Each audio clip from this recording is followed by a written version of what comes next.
मुझे लिटरली तुरंत ही रिजल्ट दिखा है। तो बहुत आपने ये चीज़ नहीं करी तो आपका फैट लॉस हो ही नहीं सकता। मैं दावे के साथ कह सकती हूँ ये आप नहीं। Guys, so this is the second video that we gonna do about the workout and the activities that you will be doing while on calorie deficit and the diet addition. If you haven't seen the diet addition yet for the weight loss and how I've explained my diet, you can see my previous video.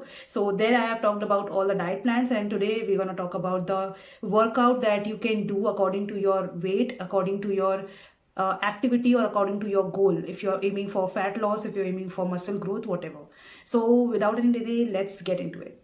First of all, it's a very basic knowledge, and whoever doesn't know it, I would just like to tell you guys that first आपको क्या करना है। सबसे पहले आपको अपनी calories निकालनी है और आपकी कैलोरीज के हिसाब से ही आपका वर्कआउट और आपकी एक्सरसाइज एक्टिविटीज़ मैनेज होनी चाहिए। अगर आपके पास बहुत कम टाइम है दिन में, if you are a working individual, आपके पास ज़्यादा एक्टिविटी लेवल का टाइम नहीं है, आप आधे घंटे 1 घंटे दे सकते हो, तो आई वुड सजेस्ट कि आपकी कैलोरीज भी फिर उस हिसाब से काफ़ी कम होंगी। और अगर आप काफ़ी एक्टिव हो, अगर आपकी एक्टिविटी लेवल दिन भर की आप वॉकिंग में हो या बहुत आपका फील्ड वर्क है, तो आई वुड सजेस्ट आपकी कैलोरीज फिर थोड़ी ज़्यादा होंगी, ताकि आप बिल्कुल ही डेफिसिट से नीचे ना चले जाओ और आपको जितना बॉडी को मिनिमम रिक्वायरमेंट होता है डेली बेसिस में उसके ऊपर ही रहो, ताकि आपका फैट लॉस अच्छी तरीके से हो सके। तो कीप दिस इन माइंड कि सबसे पहले हमें कैलोरीज अपनी कैलकुलेट करनी है अपनी एक्टिविटी के अकॉर्डिंग। एक्टिविटी लेवल हम 2 चीज़ों से डिफाइन करने वाले हैं। एक आपकी जो भी आप वर्कआउट करते हो, डेडिकेटेडली स्ट्रेंथ ट्रेनिंग है, कार्डियो है, हिट वर्कआउट करते हैं जो लोग HIIT, वो सब आप देख सकते हो। और सेकेंड होती है आपकी वॉकिंग। आप दिन में कितने स्टेप्स, मतलब 4000, 5000, 10,000, आप कितने स्टेप्स अगर आप देखो अपने दिन में तो आप कितने स्टेप्स चल लेते हो। इन दोनों चीज़ों पे आपकी एक्टिविटी लेवल्स डिसाइड होते हैं और आपको पता चलता है कि आप उसके हिसाब से अपनी कैलोरीज डिसाइड करते हो। So keep this in mind कि आप सेकेंड चीज़ जो बहुत इंपॉर्टेंट है, बहुत सारे लोग जब वेट लॉस और यूजुअली फैट लॉस की तरफ जाते हैं, स्पेशली फीमेल्स, तो उनका जो ज़्यादा रुझाव रहता है वो कार्डियो के साइड रहता है और स्ट्रेंथ ट्रेनिंग के साइड नहीं रहता है। They focus on more exercising Zumba and like HIIT, जो भी उनको वर्कआउट करने होते हैं वो हाई इंटेंसिटी वर्कआउट्स करना प्रेफर करते हैं और वो ट्राई नहीं करते हैं ज़्यादा स्ट्रेंथ ट्रेनिंग का, बिकॉज उनको लगता है उससे बहुत बल्की हो जाएंगे वो, क्योंकि वो ऑलरेडी अभी हैवी हैं। तो इस चीज़ का मैं आपको एक बहुत अच्छा बता देती हूँ कि आपको क्यों स्ट्रेंथ ट्रेनिंग करनी चाहिए। बहुत फीमेल्स के लिए बहुत ज़्यादा, स्पेशली फीमेल्स के लिए तो बहुत ही ज़्यादा जरूरी है। अगर आप वर्कआउट करते हो, अगर आप स्ट्रेंथ ट्रेनिंग करते हो, आपका अगर बॉडी में थोड़ा भी मसल बिल्डअप होता है, पहली बात तो ये मिथ है, ये अपने माइंड से निकाल दो कि लड़कियां वर्कआउट करेंगी तो वो बल्की दिखेंगी।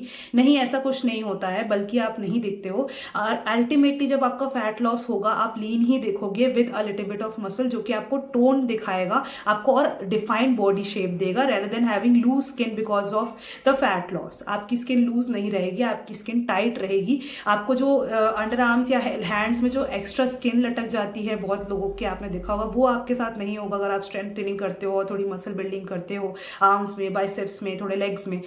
ये एक पहला एडवांटेज है। सेकेंड एडवांटेज ये है, अगर आप स्ट्रेंथ ट्रेनिंग करते हो, मसल बिल्डिंग करते हो, आपकी पोस्चर, आपके ओवरऑल जो स्ट्रेंथ है, आपकी बॉडी की जो इंड्योरेंस लेवल्स हैं, आपकी बॉडी बहुत ही अच्छी स्ट्रांग हो जाएगी, जिससे आपको अल्टीमेटली हेल्प मिलेगी ड्यूरिंग एनी प्रेगनेंसी टाइम और लिफ्टिंग वेट्स टाइम। जब भी आप नॉर्मल एक्टिविटीज़ करेंगे आपके पास ज़्यादा एनर्जी होगी कंपेयर टू अ पर्सन जो सिर्फ कार्डियो करता है। ठीक है, कार्डियो गाइस सिर्फ इसलिए किया जाता है क्योंकि वो बहुत एनर्जी ऑक्यूपाई कर लेता है और बहुत एनर्जी लगती है उसको करने में। तो पीपल थिंक कि ये बहुत ईजिली फैट लॉस करेगा, बट एक्चुअली में वो जितनी स्ट्रेंथ ले लेता है उसमें आपको अल्टीमेटली आपकी बॉडी वीक भी होती है। क्यों? क्योंकि आपने मसल गेन नहीं किया, आप सिर्फ फैट लॉस करते जा रहे हो और ट्राई कर रहे हो कि आप सिर्फ पतले दिखो, तो उससे क्या होगा ना, आप वीक रहोगे, आपकी स्ट्रेंथ नहीं बढ़ेगी। कार्डियो करने से आपको स्ट्रेंथ नहीं आएगी, मे भी थोड़ा स्टेमिना आ सकता है, बट स्ट्रेंथ तो बिल्कुल भी नहीं आने वाली। तो अगर आप चाहते हो कि आपके पास स्ट्रेंथ भी हो, जो कि ऑब्वियसली सब चाहते हैं कि मुझे वीकनेस ना हो, मैं नॉर्मल जो अपनी डे टू डे एक्टिविटीज करती हूँ वो उसके अलावा भी मुझे कहीं वीकनेस ना आए, मैं स्ट्रेंथ रहे मेरे अंदर, एनर्जी रहे, एनर्जेटिक रहूं मैं एंटायर डे, स्लीपी फील ना करूं, तो इसलिए बहुत जरूरी है कि आप मसल बिल्ड करो। थर्ड रीजन क्या है, मसल बिल्डिंग का सबसे ज्यादा इंपॉर्टेंस, मसल बिल्डिंग आपको अल्टीमेटली फैट लॉस में और हेल्प करती है। जब मसल्स हमारे बन जाते हैं बॉडी में, एक minimum bare amount of muscles तो हर किसी की बॉडी में होता है, बट आप जब स्ट्रेंथ ट्रेनिंग करते हो, आप थोड़ा मसल गेन करते हो, आप प्रोटीन इनटेक बढ़ाते हो अपनी बॉडी में, तो उसकी भी requirement to maintain that muscle, उस मसल को मेंटेन करने के लिए भी एनर्जी लगती है, कैलोरीज लगती हैं।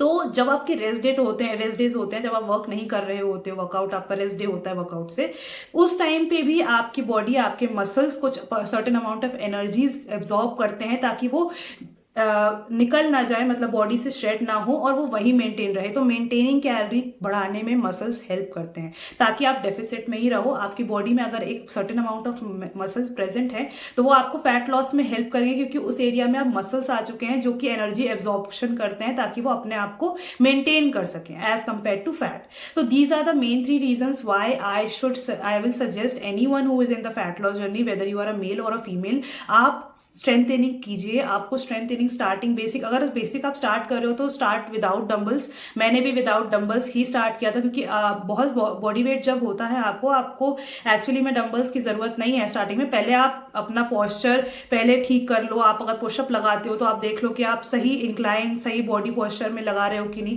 पहले पोस्चर पे ध्यान दो कि मैं सही लगा रहा हूँ कि जिस बॉडी पार्ट को इंगेज करना चाहिए वो वर्कआउट वो कर रहा है कि नहीं। बॉडी वेट पे करोगे तो ईजी रहेगा। फिर बॉडी वेट पे धीरे धीरे जब आपको होने लग जाए कि बॉडी वेट पे इट्स गेटिंग लाइक मैं कर लेता हूँ, तब आप अपना वेट बढ़ाओ, आप वेट ग्रेजुअली धीरे धीरे बढ़ाओ और आप स्ट्रेंथ ट्रेनिंग की तरफ बिल्कुल जाओ अगर आप फैट लॉस जर्नी में हो, whether you are a male और अ फीमेल।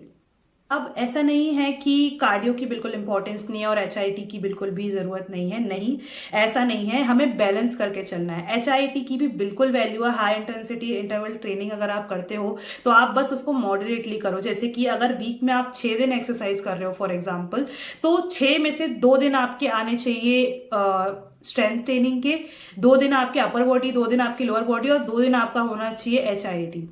आपको बैलेंस करके चलना है, क्योंकि अगर आप फैट लॉस करना चाह रहे हो तो इट इज ऑल्सो इंपॉर्टेंट कि आप कैलोरीज बर्न करो। Strength training is good for muscle building, but calories उसमें कम बर्न होती है गाइस। स्ट्रेंथ ट्रेनिंग आपको अपनी बॉडी की स्ट्रेंथ के लिए, एनर्जी के लिए करना है, बट फैट लॉस के लिए हमें कार्डियो भी साथ में करना है। कार्डियो आपको ऐसा नहीं करना है जो बहुत ही ज्यादा एक्सट्रीमली हो। आप HIIT वर्कआउट्स कीजिए जो हाई इंटेंसिटी इंटरवल ट्रेनिंग्स होती हैं, आप उस टाइप के वर्कआउट कीजिए। बहुत ज्यादा ही अपने आप को नहीं लेथार्जिक करना है। एक इंटरवल पे आपको लाइक वर्कआउट करना है। जैसे कि अगर आप रनिंग ले लेते हो तो आप 30 to 40 सेकेंड्स की एक ब्रिस्क रनिंग करो काफी फास्ट, और उसके बाद 1 to 1.5 मिनट और 2 मिनट्स का आप नॉर्मल जॉगिंग या वैसा करो, और फिर उसको रिपीट करो as many times as you like have in the starting of the time. फिर उसको gradually number of times, number of reps आप बढ़ा सकते हो, और ये आपको करना है ताकि आपकी कैलोरीज भी बर्न हो। वर्कआउट आपकी स्ट्रेंथ ट्रेनिंग जो होगी उसमें कैलोरीज बर्न करना हमारा रोल नहीं रहेगा। स्ट्रेंथ ट्रेनिंग से कैलोरीज नहीं बर्न होंगी, उसमें आपकी मसल बिल्डिंग होगी, आपको पोस्चर इंप्रूव होगा, आपकी ओवरऑल स्ट्रेंथ बॉडी की बढ़ेगी। तो कार्डियो और स्ट्रेंथ ट्रेनिंग हमें दोनों लेके चलनी है, ठीक है। अब तीसरा और सबसे ज्यादा इंपॉर्टेंट, लाइक इसके बिना फैट लॉस रुक जाएगा। लाइक आई लिटरली रिपीट, आप वर्कआउट छोड़ दो, आप कुछ मत करो स्टार्टिंग ऑफ द टाइम में, स्पेशली जब आप फैट लॉस कर रहे हो। अगर आपने ये चीज नहीं करी तो आपका फैट लॉस हो ही नहीं सकता। मैं दावे के साथ कह सकती हूँ ये आप नहीं कर सकते अगर आप एक सर्टेन अमाउंट ऑफ कैलोरीज खा रहे हो तो। और वो चीज क्या है? वो चीज है walking. Like you have to include, उसमें कोई एक्सक्यूजेस नहीं है गाइज, इससे आप बाहर नहीं सकते। मैंने भी सोचा था कि मैं HIIT वर्कआउट कर लेती हूँ, स्ट्रेंथ ट्रेनिंग कर लेती हूँ, तो भी 1-2 kg के बाद आपको रिजल्ट्स नहीं दिखेंगे। बहुत चांस है आपका वेट स्टक होने लग जाए। तो रिमेंबर, आपको वॉक इंक्लूड करनी ही करनी है। भले ही आप जिम में अगर आप करते हो वर्कआउट आधे घंटे का तो 10 मिनट का ट्रेडमिल चला लो, but walking is a must, and specially after dinner and lunch अगर आप कर सकते हो तो आधे घंटे का टाइम दो, और आधे कम से कम 20 मिनट का टाइम दो, वॉकिंग करो और अपने स्टेप्स काउंट करो। आप एक सर्टेन इंटेंसिटी से, एक सर्टेन मतलब बिल्कुल ही धीरे मत चलो, आप एक इंटेंसिटी से रखो। अगर आपने अपनी कैलोरीज बहुत बहुत ही कम रखिए। मैंने स्टार्टिंग में ही बोला, अगर आपकी कैलोरीज बहुत कम है तो ये चीजें इफेक्ट होंगी। अल्टीमेटली आपको वर्क भी कम करने में आपका काम हो जाएगा, क्योंकि अल्टीमेटली आपने कैलोरीज भी कम कंज्यूम करी है। बट अगर आप मसल बिल्डिंग भी कर रहे हो और फैट लॉस भी कर रहे हो, इट्स वेरी इंपॉर्टेंट कि आप वर्क भी इंक्लूड करो, क्योंकि आप जितना अमाउंट ऑफ कैलोरीज टोटल खा रहे हो उसको बर्न आउट करके एक डेफिसिट मेंटेन करते हुए फैट लॉस और मसल बिल्डिंग दोनों होती रहे, उसके लिए जरूरी है कि आप वॉक करते रहो ताकि आपका मेटाबॉलिज्म एंगेज रहे। बहुत बार क्या होता है, हम जब एक मंथ बाय मंथ डेफिसिट पे रहते हैं तो हमारा मेटाबॉलिज्म उसके हिसाब से अडेप्ट हो जाता है और हमारा अल्टीमेटली हमें भूख कम लगने लगती है, क्योंकि अब हमने उसको अडेप्ट कर लिया है, उस डाइट फॉलो करने को हमने अडेप्ट कर लिया है। तो उस टाइम पे हमें वॉक एंगेज करना क्यों जरूरी है, ताकि वॉक हमें भूख लगाते रहे, हमें पता चलेगा कि हम मेटाबॉलिज्म है कि नहीं है। हमें बस ये ध्यान रखना है कि हमारी वॉक जो है वो, अगर हम जैसे मैं अपनी एग्जाम्पल ले लूँ, मेरा 1600 अगर कैलोरीज मैं खाती हूँ तो मेरी वॉक कम से कम 5,000 किलोमीटर, 5,000 स्टेप्स तो मेरे कम से कम होने चाहिए, बैर मिनिमम। 10,000 तक का एम रहता है, कभी 8 हो जाता है, कभी 7 हो जाता है, बट रेंज वेरीज। बहुत स्ट्रिक्टली रहने की जरूरत नहीं है अगर आपकी लाइफस्टाइल बिजी है, बट एम करो कि आधा घंटा दिन में, आधा घंटा रात को, 1 घंटा टोटल आपकी वॉक एक अच्छी इंटेंस वॉक लिमिट स्पीड पे होनी चाहिए। बिल्कुल ही धीरे नहीं चलना है। कम से कम एम करो कि 100 स्टेप्स पर मिनट, मैं ऐसे ही एम करती हूँ, 100 स्टेप्स पर मिनट। 1 मिनट में देखो आप 100 स्टेप्स चलने में आपको कितना पेस लगता है, एंड डू दैट, और उसी पेस पे आधे घंटे तक चलो, तो आपको पता रहेगा कि मैंने कितना आधे घंटे में स्टेप्स चल लिए। तो डू दिस। वॉक जब सीरियसली नहीं लिया था, मेरा वेट लॉस काफी स्लो था, बट जब मैंने वॉक इंक्लूड करी और मैंने एक सर्टेन स्टेप्स जो है वो दिन के हमेशा वीक बाय वीक हिट करने स्टार्ट किए, कंप्लीट करने स्टार्ट किए, मुझे लिटरली तुरंत ही रिजल्ट दिखा है। तो बहुत जरूरी है वॉक को बिल्कुल अंडर एस्टिमेट करना। वॉक करनी है आपको, जब आपको टाइम मिले। आप सुबह जल्दी उठो, अपनी वॉक कंप्लीट करो, आप रात में थोड़ा अपना चिल टाइम करो, पर अपनी वॉक कंप्लीट करो। So the next important thing is, अब आपको अपना वर्कआउट कैसे डिवाइड करोगे। आप वर्कआउट डिवाइड करने का सबसे ईजी जो मैं फॉलो करती हूँ, मैं अपना वर्कआउट 3 डेज पे डिवाइड करके रखती हूँ। आप अपने हिसाब से कर सकते हो, मैं अपना आपको आइडिया बता रही हूँ ताकि आप अपना वर्कआउट प्लान बना सको। सबसे पहले मैं फर्स्ट जो डे होता है मेरा HIIT वर्कआउट होता है, जिसमें मैं हाई इंटेंसिटी रनिंग करती हूँ इंटरवल्स पे, जिसमें मैं 40 to 45 सेकेंड्स की रनिंग करती हूँ, देन 1.5 मिनट्स का ब्रेक लेती हूँ, और इसको मैं 10 बार रिपीट करती हूँ। With in half an hour ये हो जाता है। तो ये मेरा फर्स्ट डे ऑफ वर्कआउट रहता है HIIT। सेकेंड डे जो मेरा वर्कआउट होता है वो अपर बॉडी का स्ट्रेंथ ट्रेनिंग वर्कआउट होता है, जिसमें मैं पुशअप्स करती हूँ, जिसमें मैं लेटरल रेजेस डंबल्स यूज करके करती हूँ, एंड वेरिएशंस ऑफ पुशअप्स करती हूँ। मैं incline, decline and normal pushups करती हूँ, और मैं उसमें अपना बैक वर्कआउट डंबल से करती हूँ। इतना ही करती हूँ गाइस। इसके रिपीटेशंस में 3 करती हूँ यूजुअली, डिपेंडिंग ऑन द जो भी वर्कआउट जितना हैवी और जितना लाइट है उसके हिसाब से। तो बैक, आर्म्स और ओवरऑल जो मेरे कंपाउंड एक्सरसाइज है, पुशअप वगैरह, मैं वो इंक्लूड करती हूँ। गाइस इंपॉर्टेंस बहुत जरूरी है ये समझना, अगर आप एक टारगेट मसल को हिट करने का ही वर्कआउट बस करते हो ना, तो आई वुड सजेस्ट, अगर आप एज अ फीमेल हो या इवन मेल के लिए भी, कंपाउंड एक्सरसाइजेस बहुत जरूरी है। Include compound exercises in your workouts. Compound exercises वो होती है जिसमें आपकी पूरी बॉडी इंगेज रहती है, multiple parts of the body engage रहते हैं, जैसे पुशअप हो गया, जैसे कि स्क्वाट्स हो गए। तो do this kind of exercises, वो बहुत इम्पैक्टफुल रहते हैं, बहुत हेल्पफुल रहते हैं आपकी स्ट्रेंथ, ओवरऑल बॉडी की और कोर की स्ट्रेंथ के लिए बहुत हेल्पफुल रहता है। थर्ड डे जो हो गया हमारा, थर्ड डे रहेगा हमारा लेग्स का डे, जिसमें मैं करती हूँ स्क्वाट्स, लंजेस, और मैं उसमें बैक का डेडलिफ्ट भी कर लेती हूँ, और उसके बाद मैं उसमें अपना हिप थ्रस्ट और ये सब एक्सरसाइजेस इंक्लूड करती हूँ। वाइट स्क्वाट्स, नॉर्मल स्क्वाट्स और लंजेस, ये सारी चीजें जो होती हैं वो मैं इंक्लूड करती हूँ अपने diet third day of workout पे। तो ये ऐसे ही आप अपना भी डिवाइड कर सकते हो अपना वर्कआउट रूटीन, कि आप एक दिन HIIT ले लो और फिर उसके 3 दिन के बाद मैं एक दिन रेस्ट लेती हूँ, और फिर बाकी के 3 दिन मैं फिर से करती हूँ। तो मेरा 6 दिन का वर्कआउट रहता है। तो आप अपने वर्कआउट अपनी इंटेंसिटी, अपनी कैलोरी डेफिसिट के हिसाब से मेंटेन कर लेना, और अपनी वॉक लिमिट को उसके हिसाब से मैनेज कर लेना। और वर्कआउट करने के बाद अब आपके वर्कआउट्स तो हो गए, रेस्ट डेज की सबसे ज्यादा इंपॉर्टेंस होती है। मैं सिर्फ ये बताना चाहती हूँ एंड में, कि आप अगर 3 दिन का 4 दिन का वर्कआउट कर लेते हो गाइस, रेस्ट डेज बहुत जरूरी है। और एक्टिव रेस्ट डेज वो होते हैं जहाँ पे आप वर्कआउट नहीं करते हो, बट आप certain amount of walk complete करते हो या कुछ प्लेइंग एक्टिविटी कर लेते हो, जिससे आपकी बॉडी इंगेज रहे, आप बिल्कुल टोटली ही बेड रेस्ट पे ना चले जाओ।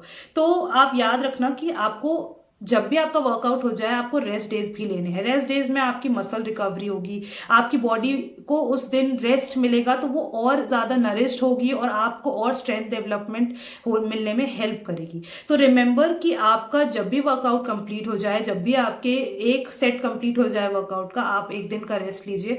रेस्ट लेना बहुत ज़रूरी है।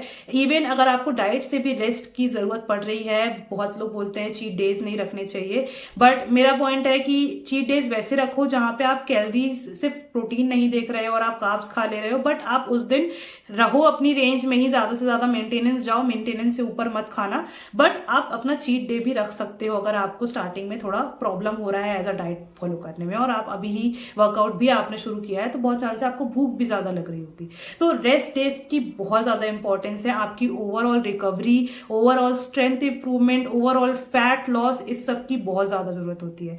तो गाइज रेस्ट डेज में नॉर्मल 3 से 4 दिन के वर्कआउट के बाद एक दिन रेस्ट लेना है आपको और रेगुलरली कम से कम 6 से 7 घंटे की नींद लेनी है आपको। ये बहुत बेर मिनिमम चीजें हैं जो आपको लिटरली रिजल्ट्स देंगी। आपको सोना है टाइम पे, याद रखना। अगर आप कितना भी वर्कआउट, कितना भी बॉडी को एग्जॉस्ट करोगे और आप टाइम पे सोओगे नहीं, एक एडिक्वेट अमाउंट ऑफ स्लीप नहीं दोगे बॉडी को, तो बॉडी कैसे एग्जॉस्ट नहीं होगी, आपकी डेली रूटीन में भी इफेक्ट पड़ेगा। तो टाइम पे सोना है, टाइम पे उठना है, टाइम पे अपनी सारी डाइट फॉलो करनी है और अपने सारे गोल्स अचीव करने हैं। धीरे धीरे ग्रेजुअली आपका वेट लॉस होने रहेगा। टाइम टेकिंग प्रोसेस है, थोड़ा टाइम लगता है, बट अगर आप लिटरली डेडिकेटेड रहोगे, आप परसिस्टेंटली ये फॉलो करते रहोगे, आपका वेट बहुत ईजिली लिटरली लूज होगा। और एक चीज़ और, लास्ट चीज़ बहुत इंपॉर्टेंट है, जब भी आप स्ट्रेंथ ट्रेनिंग करो, वर्कआउट करो, बहुत माइंडफुली करना, खेल कूद में वर्कआउट्स मत करना। आपको इंजरी नहीं होनी चाहिए, अदरवाइज फिर आपका वर्कआउट काफ़ी दिन के लिए पोस्टपोन्ड हो जाएगा,